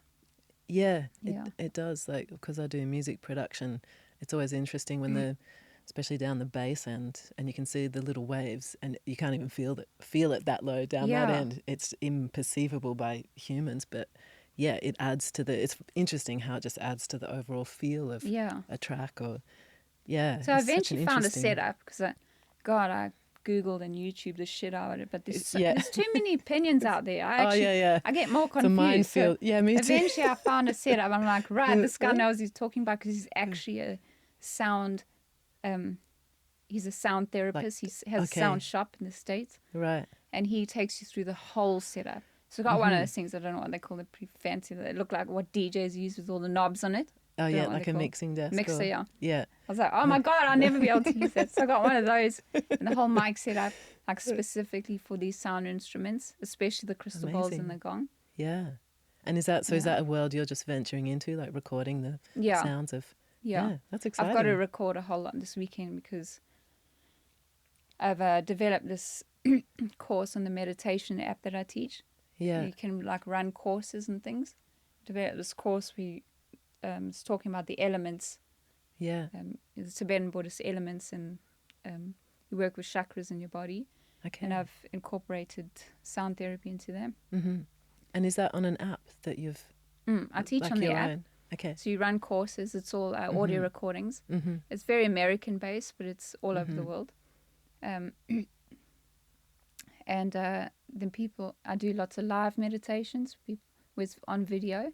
How do people join? Like, how can people join your live meditations? So you have to join the app. There's a free version of the app, but I only have 2 free tracks on there. So most of my stuff, but there's lots of other people that have lots of free tracks. What's the app called? The app's called Insight Timer. Inside Timer? Yeah, Insight. Oh, Insight. Okay. Great. You can just get a normal app store on your phone. Yeah. But they have a lot. It's a really good app actually. Yeah. So it's all like meditation based. There's lots of sound healing on there, and there's lots of meditations of all types. And so people do inspirational talks, or some people do readings, or there's all sorts. It's endless. And then if you want to do the lives, I think you have to belong to the paid app. And then you can do lives. There's constantly people from all over the world doing live. It's kind of like running a class. So I'll have a live event on Tuesday. I have one at 2. Yeah. And then a lot of people. So that's like the East Coast of America for like their wake up time, or like 9 o'clock breakfast time. Yeah. So they'll like see I have a live meditation, and they'll book on for that. You can describe what it's about and everything. They'll book on for them, and then people would join, and then you talk to them live and during the class. There's lots of people that join while you're going. Yeah. Right. So can they ask you questions like during the class and stuff? They can. They constantly talk to you via. You can't see anything. So it's a really weird experience because I'm just seeing me on the On I the have screen. to have the screen in front of me, and I just see me. Yeah. But then they constantly talk to you via comments and stuff. Okay. Yeah. Cool. So it's a really nice way to connect to them. Yeah. Yeah. Yeah. Are you finding fulfillment like in this new sort of work that you're doing? Yeah, I do. I feel it's very nourishing actually, because especially the meditation type that I do, it's a lot about deepening into yourself and a lot about healing. So I put our one course, it was called Journey of Self-Discovery and Self-Healing. So it's really just takes people over a certain amount of days. It takes them through step by step, through being able to really deepen into themselves and to be able to let go. And then the healing effects that come from that, and developing a healthy relationship with, any kind of pain that you have in life, or any kind of feelings and emotions. And so it can make a big change. Well, it has made a big change in my life. So put the course out there, and it's really nice when people. But I didn't know. I was like, maybe people think I'm an idiot or whatever. But it's really nice because people, as they go along, on each episode they can talk to you via comments. You have like a classroom. And then it's really helped some people. I think it's really made a difference in life. So That's it is really wonderful. rewarding in that way. Yeah. Yeah. Gosh, I mean, it sounds amazing. I want to do your course. I was like, this sounds like everything that you're saying. I'm like, I feel like I really need to do that, especially with the even just relaxing. Because, as you've sort of been saying, I feel like in the day-to-day life, we're just, I feel it in my body, just how tense I am all the time. And it's like you purposefully have to relax your body. Like that sounds crazy that we have to concentrate to relax. It does get easier and easier. It's just being able to connect. It's great that you're aware of it, because that's the first thing. Yeah. Then you have to just, I think a lot of the thing that inspired me to do the meditation is I found a lot of my friends who want to start meditating on apps, they think that you're just trying to clear your mind. Yeah. But that it has a contraction to it. It's like, stop that. Just like that control. It's contracting, right? Yeah. So, but it shouldn't be really about that. And you don't want to, you're never going to clear your mind from thinking. You're always going to think. Yeah. You're a human being. Yeah. But it's just like allowing yourself to relax and let go and deepen in yourself. Yeah. And the thoughts can come, no problem. I love how you describe that.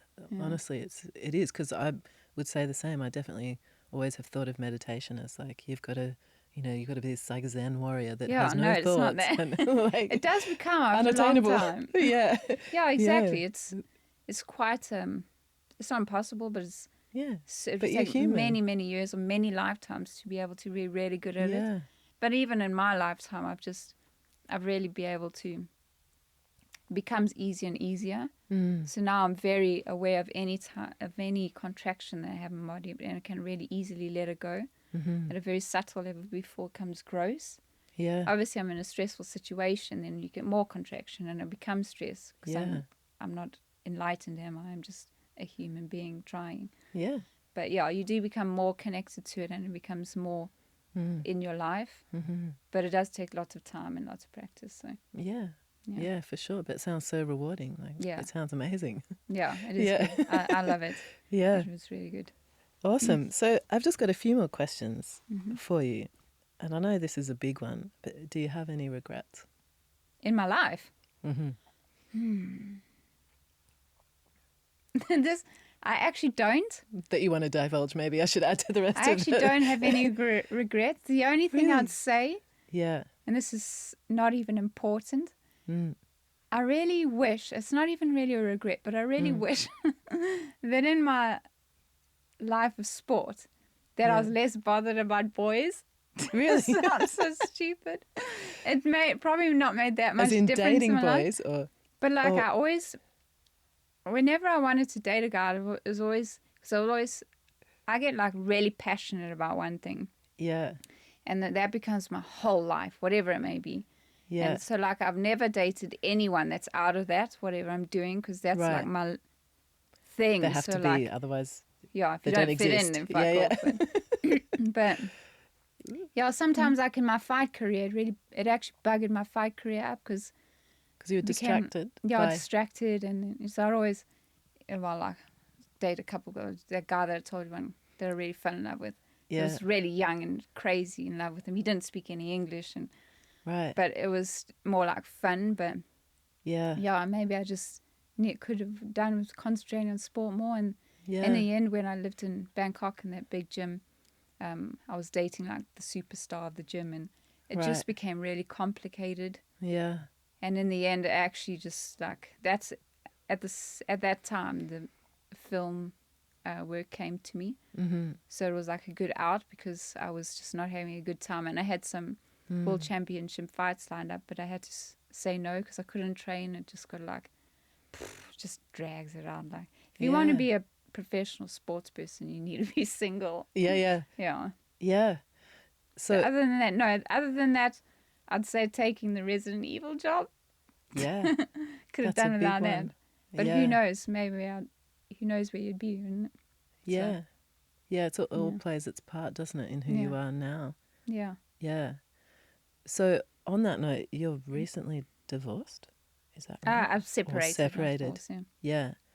So what's next for Olivia? Like, what does the next few years have in store for you? Oh, I don't know. I'm going through quite a difficult stage because it's like I live in a foreign country. I have no family or like long-term friends here. So now I live on my own. Well, I don't live on my own. I've got 2 cats, my kids. Yeah.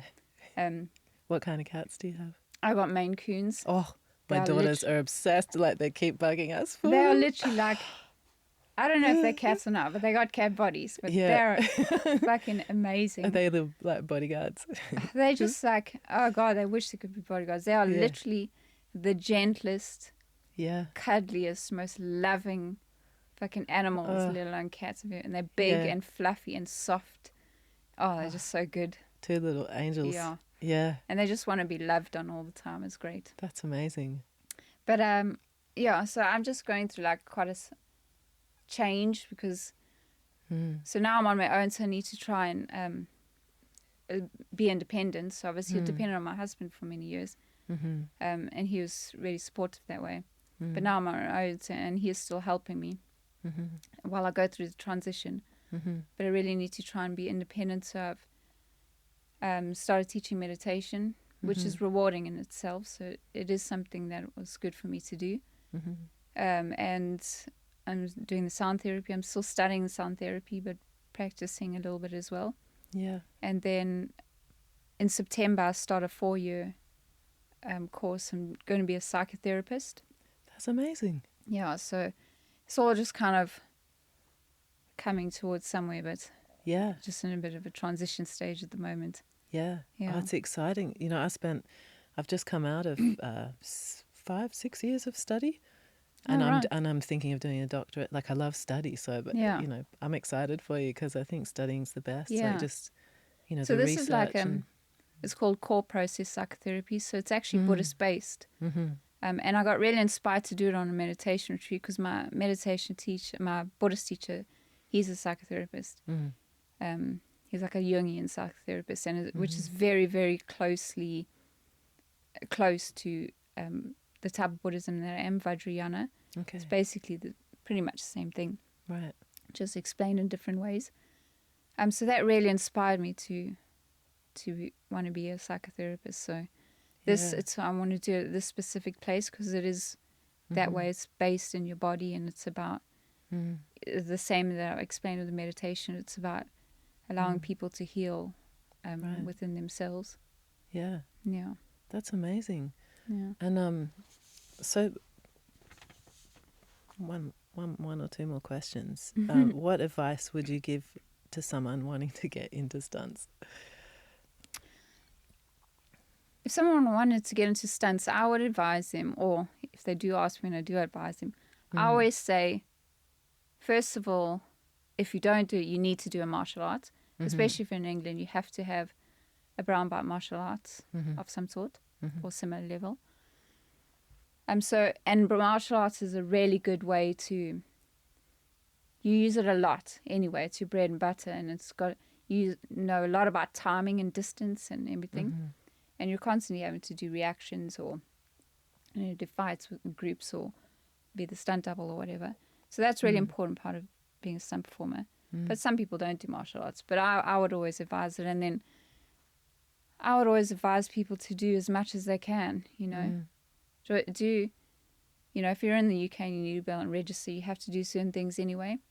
But even if you do get on the register, or if you're in a country that doesn't have one, just do as much as you can. If you're a good martial artist, keep doing it and keep trying other styles.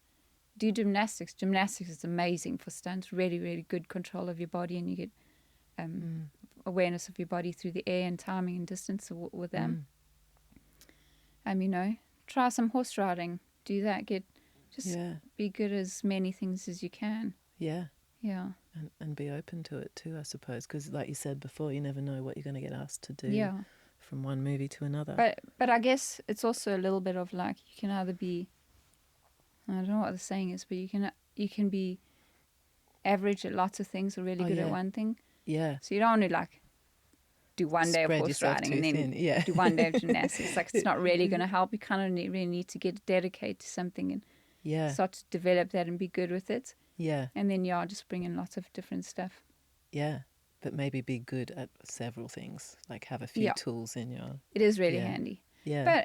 But then as a stunt performer, even before skill, to get hired as a stunt performer, like really regularly on core teams, before skill comes a personality.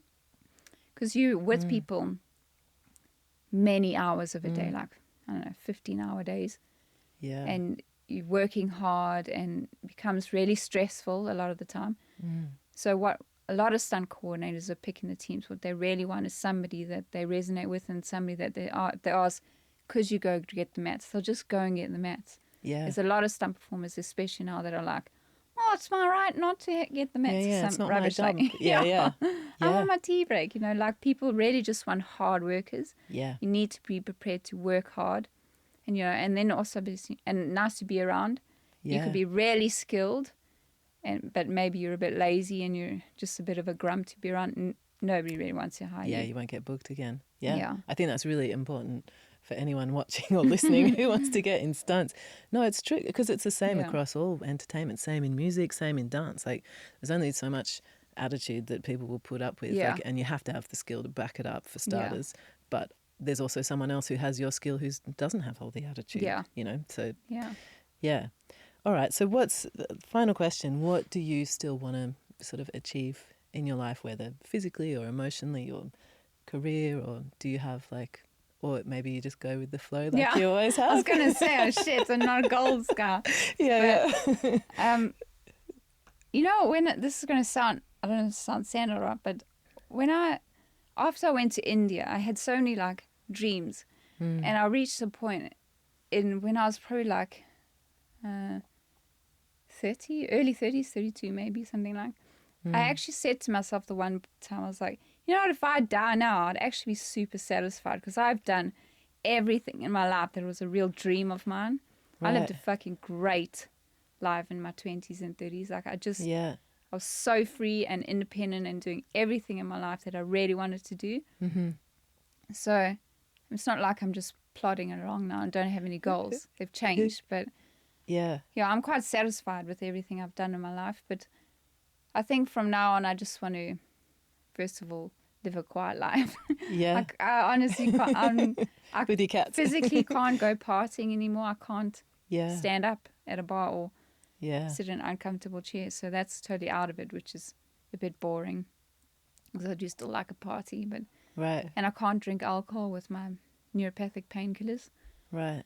So yeah, my whole life is really about the meditation. So it's just about being able to express that and help others with it, lead others to help with their healing. So that's sounds really boring, but it's not boring at all. I mean, I think it's totally natural too. Like just as we, even though we're both still very young, but as you get older, you adapt. Like I don't, even though I fully could go partying, I have no interest in partying or drinking alcohol. Like I like my sleep. I like feeling good, and using my body. Like because it's also about then longevity. It's like, okay, how can I look after myself now to enjoy the rest of the time, but particularly as I get older and all of that. So I love that. It's not boring at all, man. Like having a quiet life is awesome. It's like the dream. It's so good. I like quiet. I like being in the country. I like quiet. I like being around animals. I'm going back to my childhood, I think. Yeah. I'm just not naked and barefoot. Yeah. But you will be. Watch this space. Yeah. Oh, amazing. Thank you so much for chatting to me. Yeah, it's been thank you for absolute inviting pleasure. Yeah. And for everyone listening, good night. Good night, everyone. The greatest show woman.